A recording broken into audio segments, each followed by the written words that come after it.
इश्क पर आते हैं थोड़ा सा।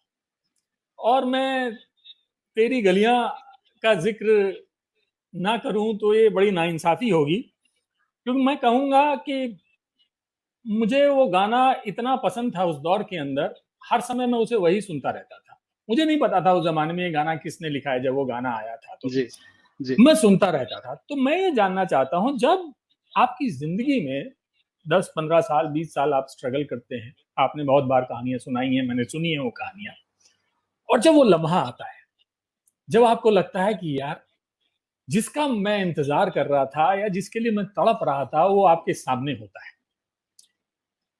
तब आप क्या महसूस करते हो कि 10-15 साल जिस चीज के लिए जद्दोजहद की, खून जलाया, धक्के खाए, लोगों की गालियां सुनी, फटकार सुनी, दरवाजे बंद होते देखे, और फिर वो लम्हा जब आता है तो कैसा महसूस होता है? संजीव जी, अगर मैं ईमानदारी से बताऊं तो वो लम्हा अभी तक आया ही नहीं है।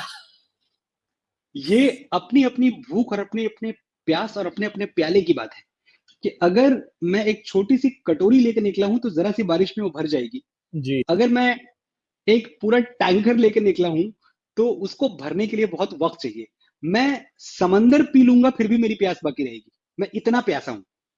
तो आज भी जब मैं क्या सुबह सो बात के है। उठता हूं तो मुझे अपना अतीत याद ही नहीं रहता कि मैंने कल रश्क के कमर लिखा, मैंने फिर भी तुमको चाहूंगा लिखा, मैंने बाहुबली लिखी, मैंने गलियां लिखा, मैंने तेरी मिट्टी लिखा। मुझे कुछ याद नहीं है। मुझे उस वक्त ये याद होता है कि जो आज की तारीख और आज का दिन मेरे सामने है, क्या इसको मैं इस लायक बना पाऊंगा कि इस दिन के बारे में संजीव पालीवाल जी आज से 1 साल बाद मुझसे सवाल करें कि उस दिन आपने जो लिखा वो इतना अच्छा कैसे हो गया।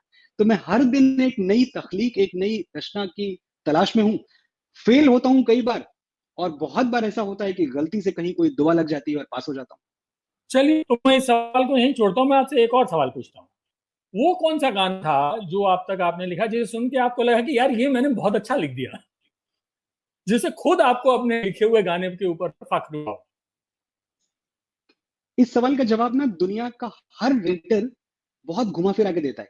मैंने सबको सुना है, जी। और वो शायद बहुत बड़े लोग हैं, मैं इतना बड़ा आदमी हूं नहीं, तो मैं छोटी बात कर सकता हूँ, जी। मैं ये लिबर्टी ले सकता हूँ। और वो बड़प्पन के झूठ भी मुझसे नहीं बोले जाते कि देखिए अपना जो सबसे बढ़िया वाला गाना है वो मैं लिखने वाला हूँ। किसने देखा है और किसको पता है कि आप आगे बहुत बढ़िया लिखने वाले हैं या आप बहुत खराब लिखने वाले हैं? फ्रैंकली जो आज तक आपने लिखा है, जब आप उसको देखते हैं, मैं पलट के देखता हूं तो मुझे लगता है कि तेरी मिट्टी एक ऐसा गीत है जिसमें मैं अपने आप को एक्सप्रेस कर पाया, लगभग 100% एक्सप्रेस कर पाया। अब मैंने एक बात कहीं कही थी कि मुंबई आने के पहले एक बार मैं कहीं न्यूज़पेपर में पढ़ रहा था, तो उसमें एक घटना लिखी हुई थी कि कैसे केएल सहगल साहब ने अपनी वसीयत में लिखा था कि जब मैं ये दुनिया छोड़ के जाऊं तो मेरे सिरहाने, मेरी शव यात्रा में, जब दिल ही टूट गया तो हम जी के क्या करेंगे। वो जो गीत जो केएल सहगल ने गाया था, नौशाद ने कंपोज जी। किया था, मजरू सुल्तानपुरी ने लिखा था, वो गीत मेरे सिरहाने बजाया जाए। और मुझे बड़ी बड़ी हैरानी हुई इस वक्त कि यार ऐसा कैसे हो सकता है कि अपनी लिखी हुई किसी चीज में किसी को इतना एक्सप्रेशन मिल जाए, अपनी बनाई हुई चीज में, कि जब मैं दुनिया छोड़ के जाऊं तो ये मुझे रिप्रेजेंट करे।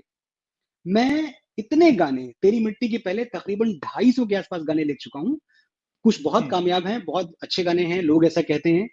ये भी कहा जाता है कि फिल्मों में शायरी एक हद तक वापस लेके आया मैं। ये सब बातें हो रही हैं, लेकिन मुझसे पूछेंगे तो तेरी मिट्टी एक ऐसा गीत है जिसको लिखने के बाद आज भी जब मैं सुनता हूं तो हजार बार फख्र होता है और हजार बार डर इस बात का लगता है कि ये बहुत बड़ा झूठ है कि ये गीत मनोज मुंतशिर ने लिखा है। इस झूठ को सिर्फ मैं अच्छा। जानता हूं। और ये बात मैं फिर से किसी बनावटी ढकोसले में नहीं कह रहा हूं। मेरे अगर मुझ में इतनी सलाहियत हो संजीव जी, इतनी काबिलियत हो, तो मैं चाहूंगा कि मैं रोज सुबह उठूं और एक तेरी मिट्टी लिख दूं। मैं ये मेरी काबिलियत का सवाल नहीं था, दिस वॉज बियॉन्ड मी। जब मैं ये गीत लिख रहा था, मुझे आज भी याद है, तो हमारे डायरेक्टर हैं, फिल्म केसरी के जो डायरेक्टर थे, अनुराग सिंह, और को म्यूजिक डायरेक्टर हमारे बी प्राक जिन्होंने गाना गाया था, वो तो खैर बाद में आए। और को अजीम दयानी जो म्यूजिक सुपरवाइजर थे धर्मा के, ये सब मिलके ना खाली एक चीज चाह रहे थे कि कोई ऐसी बात कह दी जाए जो कनेक्ट बहुत अच्छे से लोगों को हो जाए। और एग्जाम्पल मुझे दिया गया था जिस गाने का, जो अनुराग ने दिया था, वो था कैफी आजमी का हकीकत वाला गाना, कर चले हम फिदा जानो हम्म। तन साथियों, अब तुम्हारे हवाले वतन साथी। तो जब आप सही एग्जाम्पल देते हैं ना, तो कहीं ना कहीं उन्होंने मुझे उंगली सही पकड़ा दी थी, क्योंकि मैं जानता था कि देशभक्ति पे जितने गाने लिखे गए हैं उनमें इस गीत का रुतबा बहुत बड़ा है। कर चले हम फिदा, ये बहुत अच्छा लिखा हुआ गाना था। तो आपके पास मेयार वो है कि अब उस मेयार को पहुंचने की कोशिश करो, छलांग मारो। कैफी आदमी थोड़ी बन जाओगे, लेकिन कोशिश तो करो। अगर कैफी की तुम सेकंड थर्ड कॉपी भी बन पाए तो बहुत बड़ी चीज है। तो मैंने छलांग कैफी आजमी वाली मारी है इसमें। मैंने कहा है कि लिखते हुए कि जब तक मुझे अंदर से ये नहीं लगेगा कि मैंने उस लेवल का कुछ लिख दिया है, तब तक मैं कागज काले करता जाऊंगा, लेकिन मैं रुकूंगा नहीं। और इसीलिए ये गाना बनने के बाद करण जौहर साहब, इवन ये अपने अनुराग जी, इन सबको मुझसे प्रॉब्लम क्या थी कि यार गाना रिकॉर्ड हो गया है, तुम रोज एक अंतरा और लिख के भेज रहे हो, हमारा काम हो गया है, गाना बन चुका है। मैंने कहा मैं क्या करूं, मेरे दिमाग से गाना निकल नहीं रहा है, ट्यून नहीं निकल रही है। आप सोचें कि वो जो उसका लास्ट अंतरा है, जो सबसे बड़ा हिट हुआ उसका, वो तो आखिर में लिखा हुआ है, जबकि सिचुएशन पे काम हो चुका था। सिचुएशन पे काम होने के बाद एक दिन ये थॉट आता है मुझे कि ओ हीर मेरी तू हंसती रहे, तेरी आंख घड़ी भर नम ना हो। ओ हीर मेरी तू हंसती रहे, तेरी आंख घड़ी भर नम ना हो। मैं मरता था जिस मुखड़े पर, कभी उसका उजाला कम ना हो। ओ माई मेरी क्या फिक्र तुझे, क्यों आंख से दरिया बहता है। तू कहती थी तेरा चांद हूं मैं, और चांद हमेशा रहता है। तो मैं शुक्रगुजार हूं मेरी टीम का कि उन लोगों ने आखिर में लिखे हुए इस अंतरे को भी शामिल कर लिया, फिल्म में शामिल कर लिया, जो म्यूजिक ट्रैक है उसमें शामिल कर लिया।